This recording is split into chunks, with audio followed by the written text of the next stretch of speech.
14 വയസ്സിൽ ഈ തരക്കേടില്ലാത്ത ഗംഭീര ബൗളർമാരെ നേരിടുകയും സിക്സർ ഇങ്ങനെ നിരന്തരം പറപ്പിക്കുകയും ചെയ്യുമ്പോൾ ആ പക്വത കാണിച്ചു. 16 വയസ്സിൽ സച്ചിൻ ടെണ്ടുൽക്കർ ഇതുപോലെ ഇമ്രാൻഖാനെയും വാസിം അക്രത്തെയും ഒക്കെ നേരിട്ടപ്പോൾ ഈ പക്വതയും ഈ നിർഭയത്വവും ഒക്കെ കാണിച്ചിട്ടുണ്ട്. ആ നിർഭയത്വം അയാൾക്കുണ്ട് എന്ന് മാത്രമല്ല, ഒരു ഫിസിക്ക് നമ്മൾ നോക്കുമ്പോൾ ഒരു 14 വയസ്സിൽ അയാൾ ഈ നിലയിലാണെങ്കിൽ ഒരു ആക്രമണോത്സുക ബാറ്റിങ്ങിന് പറ്റുന്ന രീതിയിലേക്ക് അയാൾ മാറും. ഇനിയുള്ള അയാളുടെ വളർച്ച ഏറ്റവും പ്രധാനപ്പെട്ട ഘട്ടത്തിലേക്ക് കടക്കുന്നതേ ഉള്ളൂ, അയാളുടെ ശാരീരിക വളർച്ചയുടെ തന്നെ. അപ്പോൾ അതുകൊണ്ട് തന്നെ അത് ആ വേറൊരു തരത്തിൽ ഒരു പക്ഷേ ലോകം അറിയപ്പെടുന്ന ഒരു ഗംഭീര കളിക്കാരനായി തന്നെ ആയിരിക്കും വൈഭവ് സൂര്യവംശിയുടെ ഇനിയുള്ള മാറ്റം എന്ന് തന്നെയാണ് ഞാൻ കരുതുന്നത്. അതിൽ ഒന്ന് രണ്ട് കാര്യം കൂടിയുണ്ട്. ഇപ്പോൾ നമ്മൾ ഇവരുടെ ഈ പ്രായത്തിൻ്റെ കണക്കെടുത്ത് കഴിഞ്ഞാൽ സച്ചിൻ 15ാമത്തെ വയസ്സിൽ, അതല്ലെങ്കിൽ യുവരാജ് സിംഗ് 15ാമത്തെ വയസ്സിലൊക്കെയാണ് ഈ നിലയ്ക്ക് വരുന്നത്. അപ്പോൾ അവരെക്കാൾ മുമ്പേ തന്നെ ആ നിലയ്ക്ക് പ്രൂവ് ചെയ്തിട്ടുണ്ട്. ഇപ്പോൾ നമ്മൾ അയാളുടെ സ്റ്റൈൽ കണ്ടിട്ട് പല ആളുകളും പറഞ്ഞു യുവരാജ് സിംഗിനെ പോലെ ഈ തുടർച്ചയായ സിക്സറുകളൊക്കെ യുവരാജിൻ്റെ ചില ഇന്നിങ്സ് കണ്ടിട്ട് ആ മട്ടിലുള്ള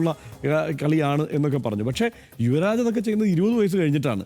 ഇവിടെ ആ സ്റ്റൈൽ ഇയാൾ കൈകാര്യം ചെയ്യുന്നത് ഇയാളുടെ 14ാമത്തെ വയസ്സിലാണ് എന്നുള്ളതാണ്. അതുകൊണ്ട് വൈഭവ് സൂര്യവംശി ഇന്ത്യൻ ക്രിക്കറ്റിന് മാത്രമല്ല ലോക ക്രിക്കറ്റിന് ഈ മട്ടിൽ മുമ്പോട്ട് പോയാൽ മുതൽക്കൂട്ടാവും. ഒരു കാര്യം കൂടെയുണ്ട്, സാധാരണ എല്ലാവർക്കും ഈ സമയത്ത് വലിയ ബുദ്ധിമുട്ടുണ്ടാവുക എന്തിനാണ്? പണത്തിനാണ്.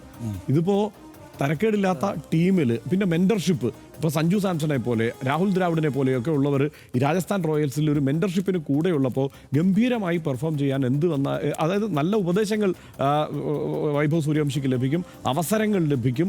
അതുകൊണ്ട് തന്നെ പണത്തിന് ഒരു ക്ഷാമം ഉണ്ടാവില്ല. ഒരു വലിയ ടീമിൻ്റെ പിന്തുണയുണ്ട്. അതുകൊണ്ട് വലിയ വളർച്ചയാണ് നമ്മൾ പ്രതീക്ഷിക്കേണ്ടത്.